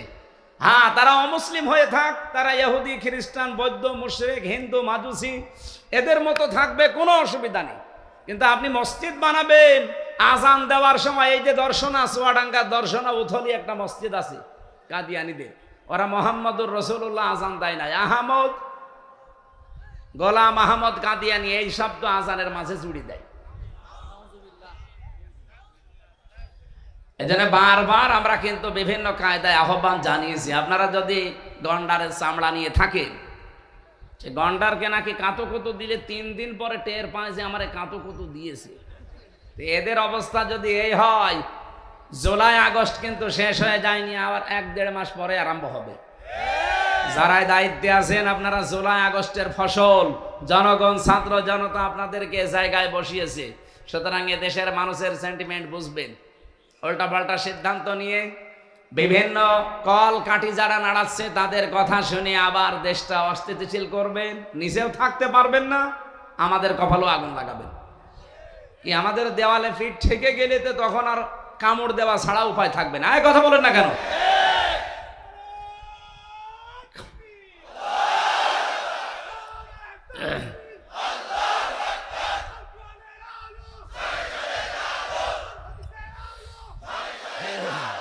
ঠিক আছে ভাই,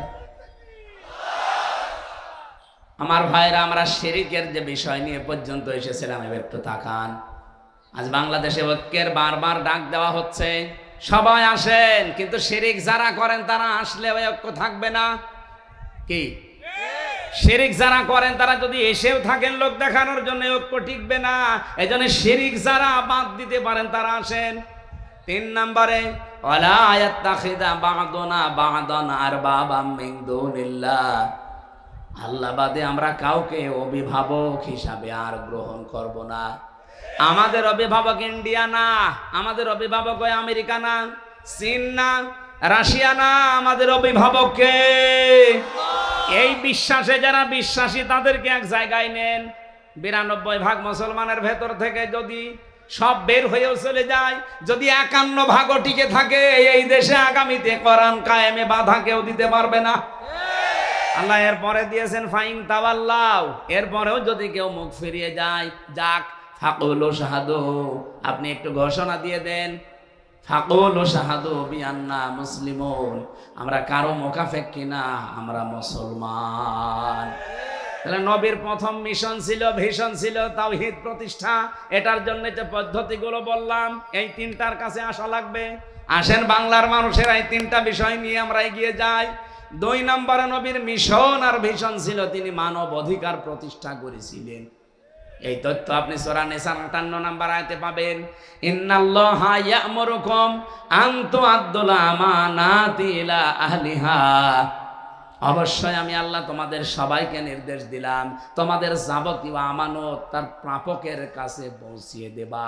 এখানে আমানাত বহু বচন, তাফসিরে মারিফুল কোরআন খুলে দেখবেন এই বহু বচনে মুফাসসির লিখেছেন আমানাত মানে ভোট। কি কথা বললেন না? আমি কি এটা বানিয়ে বললাম? যদি বানিয়ে বলি কোনো আলেমকে নিয়ে এখানে বসান, তাফসিরটা নিয়ে এসে খোলেন, সূরা নিসা 5 নম্বর পারা 6 নম্বর পৃষ্ঠা 5 নম্বর লাইনে, এটা 4 নম্বর লাইনে আছে 58 নম্বর আয়াত। অবশ্যই আমি আল্লাহ তোমাদের সবাইকে নির্দেশ দিলাম, শুধু হামজাকে না, কুম বহু বচন, সবার জন্য আমার নির্দেশ, তোমাদের যাবতীয় আমানত তার প্রাপকের কাছে পৌঁছিয়ে দিবা। যেহেতু আমানত মানে উনি ভোট লিখেছেন, সুতরাং আগামীতে এই দেশে আমরা চাই 300 জন এমপি দাঁড়াবে। 300 জনের ভেতরে অন্তত 151 জন আমরা এমন মানুষ চাই যারা কোরআন বুকে নিয়ে সংসদে যেতে পারবে। এই আমানতটা আমরা নষ্ট করব?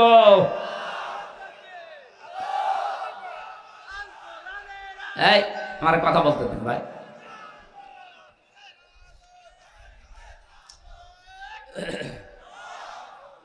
আমার ভাইরা, এটা যদি কারো কাছে রাজনীতি মনে হয়, যদি মনে হয় এটা দুনিয়ার বিষয়, এটা ধর্ম ব্যবসা, হ্যাঁ এটাই আমার ধর্ম ব্যবসা, কারণ আমি এই ব্যবসা করেই কোরআনকে সংসদে পৌঁছিয়ে দিতে চাই।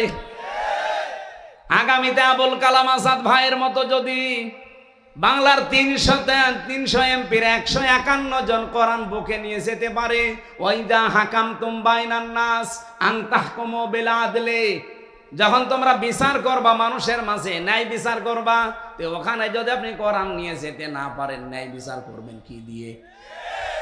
এই 54 বছরে ন্যায় বিচার দেখতে পাইনি, শুধু এইটা নেই তাই। একটু সুযোগ করে দেন না কেন? 54 বছর তো বিভিন্ন জিনিস দেখলেনি, একবার একটু পাগলামি করে হোক আর যেভাবে একটু দেখেন না কেন? আপনি একবার যদি দেখতে পারেন যে এটা বিচার ব্যবস্থায় চলছে, আমি আল্লাহর কসম দিয়ে গ্যারান্টি দিতে পারি জীবনেও বিনা কারণে জেল খাটা লাগবে না। এই জন্য মানব অধিকার প্রতিষ্ঠা করা এটা রাসূলের মিশন ছিল, ভিশন ছিল। আমাদের জীবনেরও মিশন আর ভিশন এটা হওয়া লাগবে। এখানে যদি কারো দ্বিমত থাকে হাত তোলেন, যে না এটা আমি মানি না, তোলেন। এখানে কেউ কিছু বলছেন না, চলে যাওয়ার পরে যদি লালপুর বাজারে কালকে গেবত করেন না, দাঁত মুখ খুলে ফেলবেন। হ্যাঁ আমি চলে গেলে এরা গেবত করবে, যে না কিছু বলে গেল বুঝলাম না। বুঝলেন না মানে সব বুঝেছেন আপনি। নবীজির জীবনের মিশন ছিল, উনি মানব অধিকার প্রতিষ্ঠা করেছিলেন। আর মানব অধিকার প্রতিষ্ঠা করার জন্য ক্ষমতা লাগে, আইন লাগে, সেটা হাতে আছে আমাদের? নেই। খুজলাত মাদামাতান ফাইদা সারা রিশওয়াতান ফিদ্দিন ওয়ালাস্তুম বিতারিকিহি ইয়ামনাকুমুল ফাকরা ওয়াল হাজা। আলা ইন্না রিহাল ইসলামি দাইরাতুম ফাদুরু মাআল কিতাবি হাইসুদার আলা ইন্নাল কিতাবা ওয়াস সুলতান লা ইফতারিকান ফালা তুফারিকুল কিতাব। এদিকে তাকান। হযরত মুআয ইবনে জাবাল রাদিয়াল্লাহু তাআলা আনহু যেদিন ইয়ামেনের গভর্নর হয়ে তিনি যাবেন, ঘোড়ার রাকাবের ভেতরে তিনি অলরেডি পা তুলে দিয়েছেন। নবীজি ডাক দিয়ে বললেন, তোমাকে একটা দেশের দায়িত্ব দিয়ে পাঠাচ্ছি, হাদিয়া তোফা তোমার কাছে আসবে, তুমি যেহেতু দায়িত্বে আছো।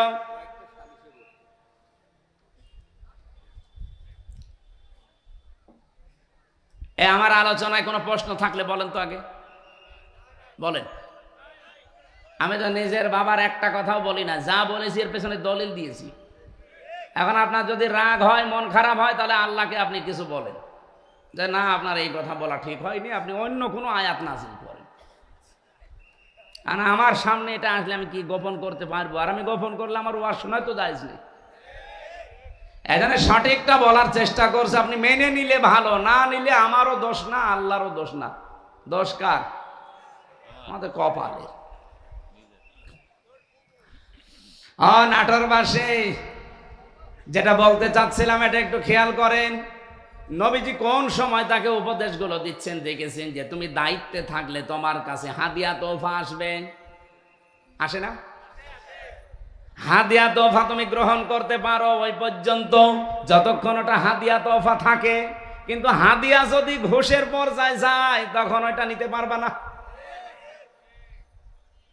হে মুআয ইবনে জাবাল, ভালো করে কান খাড়া করে শোনো এই কথা। তুমি কিন্তু যে দেশের দায়িত্ব নিয়ে যাচ্ছ, আল্লাহর ইসলামের কালেমা, ধর্মের যে কল বাতাসে নড়বে। এমন সময় তোমার সামনে কিছুদিনের ভেতরে চলে আসবে, আলা ইন্নাল কিতাবা ওয়াস সুলতানা লা ইফতারিকান। দেখবা অনেক মানুষ এমন আছে, তারা বলবে আল্লাহর কিতাব আর রাজ্য রাজনীতি এটা আলাদা বিষয়। আমার মনে হয় বাংলাদেশে এখন কেউ বলে না, রাজশাহী বিভাগে বলেছে,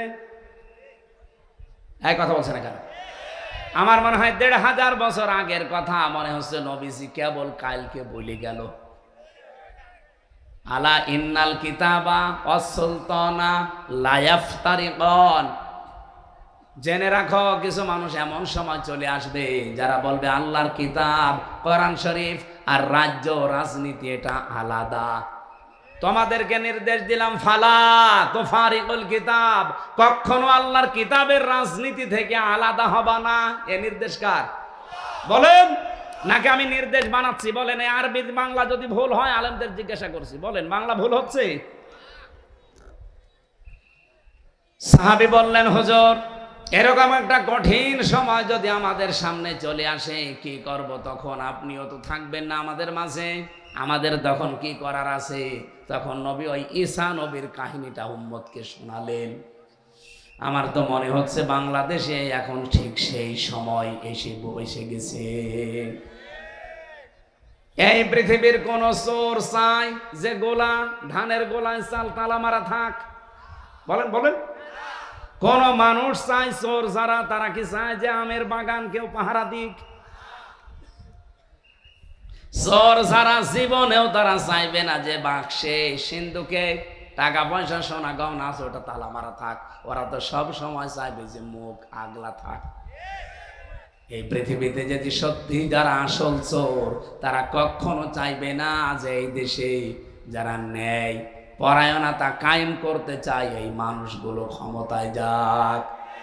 কারণ এরা ভালো করে জানে এরা গেলে আমার হাত থাকবে না, কারণ আমি যত চুরি করেছি। এই বাংলাদেশে অনেক চোর আমার মনে হয় স্বভাবে করে না, অভাবে করে, সেগুলো মাফ। কিন্তু যারা স্বভাবে করেছে এদেরকে আল্লাহ মাফ করতে নিষেধ করে দিয়েছে, তাদের হাত কাটার নির্দেশ দিয়েছে। আপনি সালমান এফ রহমানের কি ৩৬,০০০ কোটি টাকা ওর চুরি করা, ওটা কি অভাবে না স্বভাবে? কয়েকদিন আগে মালয়েশিয়া এক লোককে দেখি নিচে বসে বসে চা খাচ্ছে, এসে বললাম কি এখানে? বলছে হুজুর আমরা আগেই পালিয়েছি। আপনি পালালেন কেন? আপনার না ৬২০টা বাড়ি, ওই যে চট্টগ্রামের ওইটা ৬২০টা বাড়ি বানিয়েছেন আপনি, এই মালয়েশিয়ায় আপনার সাহেব পাড়া আছে আপনার নামে, আপনি সাহেব পাড়ার মালিক, বেগম পাড়ার মালিক, আপনি সেকেন্ড হোম হিসাবে এখানে বানালেন। এই সিঙ্গাপুরে বাড়ি আছে, থাইল্যান্ডে বাড়ি আছে, মালয়েশিয়া বাড়ি আছে, কত দেশে আপনার বাড়ি, কিন্তু আজ আপনি থাকতে পারেন না বাড়িতে। ওগুলো সব তালা লাগিয়ে থাকেন আপনি এখন এই হোটেলে। ধরে রাখবো কি করে? আমি বললাম আপনি সাহেব পাড়ায় যেতে পারেন না, বলছে ওখানে যাব। বাংলাদেশের 20 লাখ মানুষ এই মালয়েশিয়া আছে, আমারে যদি দেখে তো ভক্তা বানিয়ে ফেলবে। এই জন্য চুরি চুরি করে আসি, মাঝে মাঝে নামি আবার উঠে পড়ি। কি জীবন, জেলখানার মতো হয়ে গেছে। কয়দিন থাকবে ভাবে? একদিন না একদিন তো আপনি কারো সামনে পড়বেন। আমার সামনে যেমন পড়েছিলেন, বলছে দোয়া করি। কিসের দোয়া আপনার? হ্যাঁ, আপনার জন্য দোয়া আসবে। 620টা বাড়ি বানিয়েছেন আপনি, তা বাবার টাকা দিয়ে যদি বানাতেন, সব তো জনগণের টাকা। এগুলো কিন্তু চুরি করেছে অভাবে না, কিসে?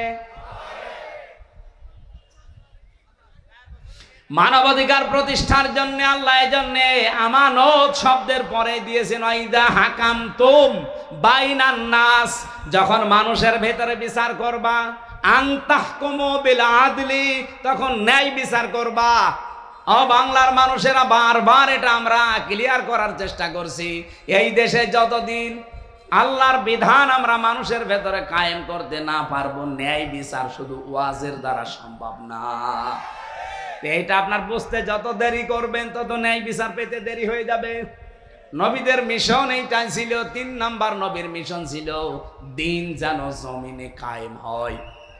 এই জন্য আমার খুতবার ভেতরে এই কথাটা ছিল, অনাশাহাদু আন্না মুহাম্মাদান আবদুহু ওয়া রাসূলুহু আল মাবউসু ফিনা বিল হুদা ওয়া দীনিল হক লিইয়ুযহিরাহু আলাল আদিয়ান।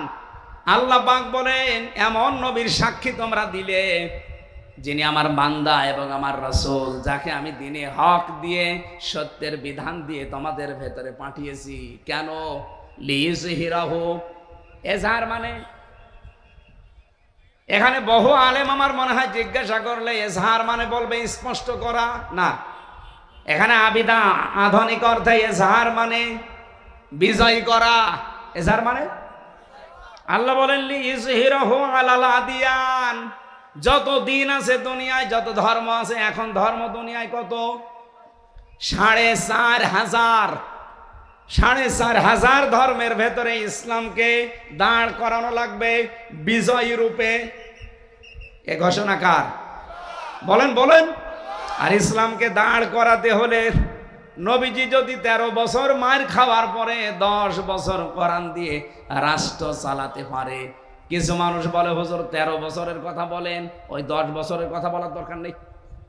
কেন? 13 বছর শুনতে আপনার ভালো লাগছে, নবীজি মায়ের খেয়েছিলেন, আর 10 বছর যে এইটা দিয়ে রাষ্ট্র চালিয়েছিলেন প্রধানমন্ত্রী হয়ে, ওইটা আপনার ভালো লাগে না মানে?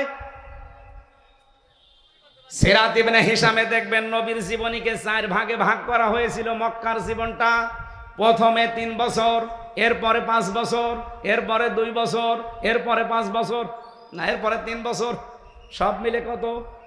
13 বছর। প্রথমে 3, এরপরে 5, এরপরে 2, এরপরে 3, এই 4টা ভাগে নবীর পড়া মক্কার জীবনকে ভাগ করা আছে। আমি বাংলাদেশের সাথে অলরেডি এটা মিলিয়ে দেখেছি, আমরা এখন এই 4 নাম্বারটায় আছি। কি কথা বলেন না কেন? নবীজি 3 বছর জেলে ছিলেন, তার অনেক আত্মীয় স্বজন সাহাবায়ে কেরাম হারিয়েছিলেন। আমরাও এই 15 বছরে বহু কিছু হারিয়েছি। 3 বছর না 13 বছর আল্লামা সাঈদীর জেল খাটা হয়ে গেছে। সুতরাং 13 বছর পরে নবীকে যদি আল্লাহ 10 বছরের বিশাল একটা সাম্রাজ্য দিতে পারে, আমাদের সামনেও 15 বছর যেহেতু পার করে ফেলেছি, সামনের 10 বছর আসবে কোরআনের হাতে ইনশাআল্লাহ।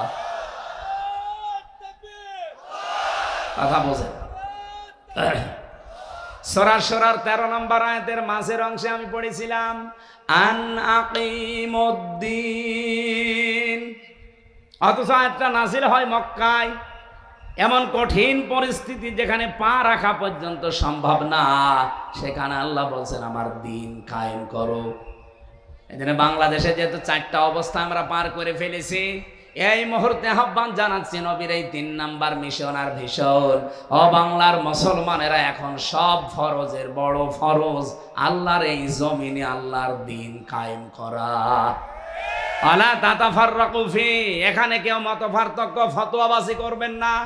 সুতরাং দিন কায়েমের কথা বললে যারা ফতোয়াবাজি করে, মত পার্থক্য তৈরি করে, যে না ওর আকীদা খারাপ, ওর টুপি বড়, ওর টুপি পাঁচকলি, এরকম কথা যারাই তুলবে মনে করবেন ওটা রাসূলের শত্রু, ওটা মানবতার শত্রু, ওটা তাওহীদের শত্রু। এই কথা বলেন না কেন? এতটুকু আল্লাহ শেষ করেননি, কাবুরু আলাল মুশরিকিনা মা তাদউহুম ইলাই। হে নবী, আপনি যদি দিন কায়েমের জন্য মানুষকে ডাকেন, সবচাইতে বেশি খারাপ লাগবে, অপছন্দ করবে এই কথাটা মুশরিকরা। আমি তো দিন কায়েমের জন্য আহ্বান জানাই, আপনার খারাপ লাগে কেন? আপনার মন খারাপ হয় কেন? আপনার কাছে রাজনীতি মনে হয় কেন? আপনি কি মুশরিক? বলেন। হ্যাঁ, জানি আপনাকে আল্লাহ পছন্দ করেনি। এই জন্য আয়াতের শেষের অংশ এটা, আল্লাহু ইয়াজতাবি ইলাইহি মাইয়াশা। দিন কায়েমের কর্মী, দিন কায়েমের কর্মী হিসাবে আল্লাহ সবাইকে পছন্দ করে না। আল্লাহ যাকে ছাঁটাই করে দেয় সে বাদ, আল্লাহ যাকে বাছাই করে, নির্বাচিত করে, পছন্দ করে, নির্ধারিত করে, এ যেতে বা শব্দ আছে। আল্লাহ যাকে পছন্দ করে তার দিনের কায়েমের জন্য কর্মী হিসাবে তাকে আল্লাহ পাক এই দিন কায়েমের জন্য নির্বাচিত করে নেয়। ওয়াহদি কাকে করে? মাইয়াশা। ওয়াহদি ইলাইহি মাইয়ুনিব, যে লোকটা আমার আল্লাহর দিকে মন থেকে ফিরতে চায়। আপনি কি আল্লাহর দিকে মন থেকে ফিরতে চান? যদি ফিরতে না চান, জীবনও আল্লাহকে আল্লাহ দিনের কর্মী হিসাবে আপনাকে কাজে লাগাবে না।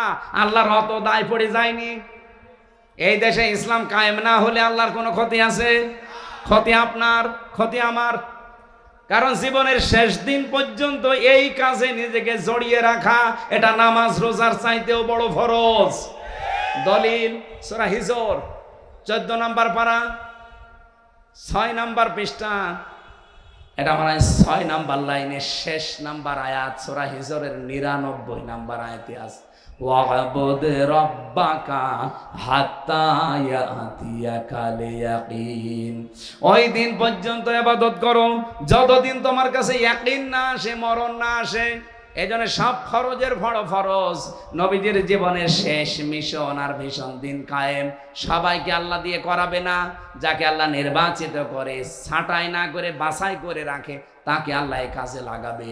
আল্লাহ আমাদেরকেও যেন ছাঁটাইয়ের ভেতরে না ফেলে বাছাইয়ের ভেতরে আল্লাহ ফেলে দেন, বলেন আমিন।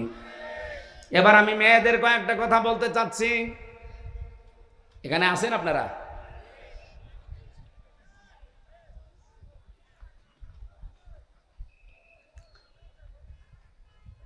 মেয়েরা এসেছে না? সম্মানিত মা বোনরা, কয়েক মিনিট আপনার জন্য আমি শিক্ষামূলক কয়েকটা কথা বলতে চাই। মাত্র 5টা মিনিট সময় দিচ্ছি। এই মাহফিলটা যেহেতু কাদা ছিল, এখানে পানি ছিল, এর আজকে আপনি ভিডিও দেখেছেন, আমার নিজেরই কেমন আফসোস লাগছিল যে কোরআনের জন্য এলাকার মানুষেরা এত কষ্ট করতে পারে। যার যতটুকু সামর্থ্য আছে আপনারা দিয়েছেন, আমি দেখেছি। বাড়ি যাওয়ার সময় শুধু ভাড়াটা বাদ দিয়ে এদের কাছে আপনারা একটু উৎসাহের জন্য দিয়ে যাবেন। এটা মাদ্রাসার মাহফিল না? যার যা আছে অবশ্যই দয়া করে এদের কাছে একটু দিয়ে যাবেন। আমি এরপরে মেয়েদের কথা বলার পর আমার একটা লিখিত বই আছে মেয়েদের উপরে। ওই এত বই নিয়ে এসেছেন। এটা আদর্শ নারী, মেয়েদের 6 জন আদর্শ নারী পৃথিবীতে আছে, তাদেরকে আদর্শ মানা যায়। এই বইটা মেয়েদের জন্য স্পেশাল ভাবে। আর দাম্পত্য জীবনের কলহ কেন হয়, এই যে মারামারি, গন্ডগোল, মনোমালিন্য কেন হয়, এটা কিভাবে মিটাবেন, সেই পদ্ধতিগুলো লেখা আছে। 120 পৃষ্ঠা লিখেছি। এটা জেলখানায় বসে বসে লেখা। আপনারা পারলে এই বইগুলো নিয়ে যান। আর সৃষ্টি জগৎ, এটা শিক্ষিত মানুষদের জন্য। সৃষ্টি আল্লাহ একেবারে ওই প্রথম থেকে শুরু করে, এটা সবার জন্য দরকার না, এটা শিক্ষিত মানুষদেরকে নিলে হবে। গাড়িতে পাওয়া যায়, যদি পান যাওয়ার সময় নেবে। এক হয় আপনাদের লোক কই ভেতরে? কি প্রশ্ন দিচ্ছে, আগে শেষ হোক। এক হয় আপনারা লোক কই ভাই? এই ব্যাগ যদি নাও নিয়ে যায়, আপনারা যাবার সময় ওনাদের ওখানে দাঁড়িয়ে থাকবে যারা ড্রাম নিয়ে, তবে ব্যাগ নিয়ে ওই জায়গায় একটু দিয়ে দিয়ে। মা বোনেরদের জন্য বলছি, একমাত্র একটাই ওয়াজ। খাদিজাতুল কুবরা এই 6টা মহিলার ভেতরে একজন। উনি জীবনে 1 ওয়াক্ত নামাজ পড়েননি, একটা রোজা রাখেননি, জীবনে একটা দিন পর্দায়ও থাকেননি। তারপরও তাকে আল্লাহ সালাম দিয়েছেন, জীবিত অবস্থায় সালাম পাঠিয়েছেন এবং জান্নাতে ঘর বানিয়ে তার জন্য পাঠিয়েছেন। একটাই মাত্র কারণ, তার পুরা জীবন পড়ে আমি পেয়েছি। কারণ এই বিধানগুলো উনি মানতে পারেননি কেন? এগুলো নাজিল হয়েছিল তার ইন্তেকালের পরে, এই জন্য তিনি মানতে পারেননি। তিনি জীবনে কোনোদিন একটা সেকেন্ডের জন্যও স্বামীর মনে দুঃখ দেননি। এ কারণে আল্লাহ খুশি হয়ে তাকে সালাম পাঠিয়েছে। আপনাদেরকেও বলছি, দুনিয়ায় নামাজ পড়েন, রোজা রাখেন, কালো বোরকা পরেন, স্বামীর যে হক, মর্যাদা, সম্মান, এটা রক্ষা করে দুনিয়ায় চলার চেষ্টা করেন। আল্লাহ খাদিজাতুল কুবরার সাথে যেন জান্নাতুল ফেরদাউসে জায়গা করে দেন। আপনারা কয়েকটা প্রশ্ন দিয়েছেন, আমরা প্রশ্নের কয়েকটা, ইমাম যদি জর্দা, বিড়ি, তামাক খায়, তার পেছনে নামাজ পড়লে নামাজ হবে কি? নামাজ হওয়ার জন্যে যে 13টা শর্ত আছে, নামাজ ভাঙার কারণ আছে 19টা, নামাজের ফরজ 13টা, 14টা ওয়াজিব। এগুলো যদি কেউ ঠিক রাখে, এই তামাক খাওয়া, জর্দা খাওয়া, বিড়ি খাওয়া, এগুলো কি ওই 14টার ভেতরে, 13টার ভেতরে পড়ে? যদি পড়ে থাকে ওনার পেছনে নামাজ হবে না, আর যদি না পড়ে তাহলে অসুবিধা নেই। লালপুর উপজেলা চেয়ারম্যান এবং সদস্য সচিব সাবেক জনাব হারুনুর রশিদ পাপ্পু ভাই কই এসেছে? এত প্রশ্ন এখন দিচ্ছেন কেন? পাপ্পু সাহেব বসেন, দাঁড়া। তোমরা ঈমান আনো, তাতে জানাজিল করেছি, আর যার সমর্থন আছে তোমরা তা অস্বীকার করো না। কি একই সূরা বাকারার 41 নম্বর আয়াত, কি ব্যাখ্যা করবো এখন সময় নেই। কালকে মাহফিল আছে লালপুরে, বাগাতিপাড়া, জয়ন্তীপুর, বাগাতিপাড়া জয়ন্তীপুর। কালকে রাত 9টায় তোলার কথা দিয়েছে। আপনারা ওখানে যদি পরিবার ভালো থাকেছেন, সন্দেহ এই বিষয়ের উপরে কালকে কথা বলবো। সূরা হুজুরাতের 15 নম্বর আয়াতের ব্যাখ্যা ওই জায়গায় করবো কালকে, সন্দেহের উপরে। এই যে জয়ন্তীপুর দাখিল মাদ্রাসা বাগাতিপাড়া, নাটোরের উদ্যোগে কালকে রাত 9টায় প্রধান বক্তা রাত 9টায় লিখে দিয়েছে। অবশ্যই এখানে আপনারা জেনশো বেশি হলেও 9:15-20 দিকে উঠবেন সব। আজকের মতো আমরা এখানেই শেষ করছি। এই 3টা মিশন আর ভীষণ জীবনে বাস্তবায়ন করার আহ্বান জানি। আল্লাহুম্মা আমিন। লা ইলাহা ইল্লা আনতা সুবহানাকা ইন্নী কুনতু মিনাজ জালিমিন। রব্বুল আলামিন, লালপুরের দিকে তাকাও। হাজার হাজার বান্দা বান্দি আমরা নবীর জীবনের 3টা মিশন আর ভীষণ শুনেছি, এগুলো আমাদের জীবনেও সেট করে দাও। মাহফিলের সম্মানিত সভাপতি আল্লাহ তাআলা আমার আসাদ ভাইকে কবুল করো। এ মাহফিলের প্রধান অতিথি শ্রদ্ধাভাজন শিক্ষককে কবুল করে নাও। রফিকুল ইসলাম সাহেব, মুকুল সাহেবকে মঞ্জুর করো। আল্লাহ তাআলা বিএনপির সদস্য সচিব সাবেক আমার বড় ভাই হারুনুর রশিদ পাপ্পু ভাই এসেছে, তার মা বাবাকে মাফ করে দাও। তার জীবনের অপরাধগুলো ক্ষমা করে জায়গাগুলো নেকি দিয়ে পাল্টিয়ে দাও। মাওলানা আবুল কালাম আজাদ ভাই সহ যত আলেমেরা এখানে এসেছে, আলেমদেরকে আলেম হিসাবে মঞ্জুর করে নাও।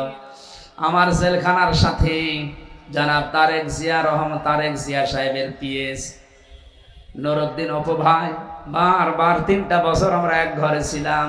বিভিন্ন জায়গায় গেলেই তিনি দোয়া চায়। আজকেও তিনি দোয়া চেয়েছে, মেসেজ পাঠিয়েছে, আল্লাহ তোমার বান্দা অপুকে মাফ করে দাও। তার সন্তান দিয়েছে, সন্তানটা কবুল করো, স্ত্রীকে কবুল করো, মা বাবাকে ক্ষমা করে দাও। ম্যাডাম খালেদা জিয়ার জন্য দোয়া করছি, আল্লাহ তুমি তাকে সহি সালামতে সুস্থ রাখো। মাজলুম মানুষ তারেক জিয়ার স্ত্রী, তাদেরকেও তুমি দেশের সন্তান, দেশের সহি সালামতের সম্মানের সাথে ফিরিয়ে দাও। মানুষের ওপর যারা জুলুম করে, মানুষের অধিকার যারা নষ্ট করে, আল্লাহ তুমি তাদের চিরতরে মিটিয়ে দাও। আগামীর বাংলাদেশ মানবতা প্রতিষ্ঠা করার সুযোগ করে দাও, মানবাধিকারে দেশে কায়েম করে দাও। সারা পৃথিবীর মুসলমানেরা যারা যেখানে বিপদে আছে, বিশেষ করে আমাদের প্রতিবেশী এই ভারতে, আল্লাহ তাআলা নরেন্দ্র মোদী এই নিকৃষ্ট মানুষের কারণে আজ হাজার হাজার মুসলমান বড় অশান্তিতে আছে, জুলুমের শিকার হয়ে আছে। তুমি তাদের জন্য হামে ও নাসির হয়ে যাও।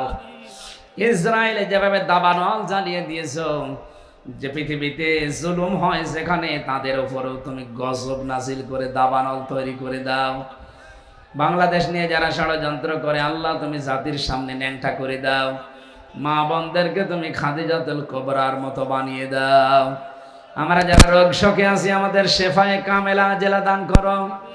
আল্লাহ তাআলা 3টা বছর জেলখানায় রিমান্ডে থাকাকালীন শরীর যে অসুস্থ, এখনো পর্যন্ত আমি স্বাভাবিক হতে পারি নাই। এখন আমার পিঠে ব্যথা করে, মাথায় ব্যথা করে, মাথায় যারা টর্চার করেছিল মাথায় ব্যথা করে। আল্লাহ আমার সব অসুখগুলো তুমি আগের মতো আবার সুস্থ সবল বানিয়ে দাও। বারাকাল্লাহু লানা ওয়া লাকুম ফিল কোরআনিল আযীম। প্রশাসনের যে ভাইগুলো এসেছে আল্লাহ, প্রশাসনদের উপরে তোমার রহমত নাযিল করো। এই দেশে কিছু কোলাঙ্গার অফিসারের কারণে পুরা প্রশাসন আজ বাংলাদেশের মানুষের কাছে কালার হয়ে গেছে। এখন যারা দায়িত্বে আছে সততার সাথে দায়িত্ব পালন করার তৌফিক দাও। লালপুর থানার ওসি টিওনো, লালপুরের এসপি ডিসি সহ যারা দায়িত্বে আছে সততার সাথে ইবাদত হিসাবে দায়িত্বগুলো পালন করার সুযোগ দাও। প্রশাসনে যারা দায়িত্বে আছে এই জেলায় তাদের মা বাবাকে মাফ করে দাও। আল্লাহ আমি গুনাহগার, হাজার হাজার মানুষ যারা হাত তুলেছে কাউকে খালি হাতে ফেরত না দিয়ে জীবনের চাহিদা আশাগুলো পূরণ করে দিয়ে আমাদের জীবনের অভাব দূর করে দাও। বারাকাল্লাহু লানা ওয়া লাকুম ফিল কোরআনিল আযীম। জীবনের শেষ কথা যেন এটা দেখে বলতে পারি লা ইলাহা ইল্লাল্লাহু মুহাম্মাদুর রাসূলুল্লাহ।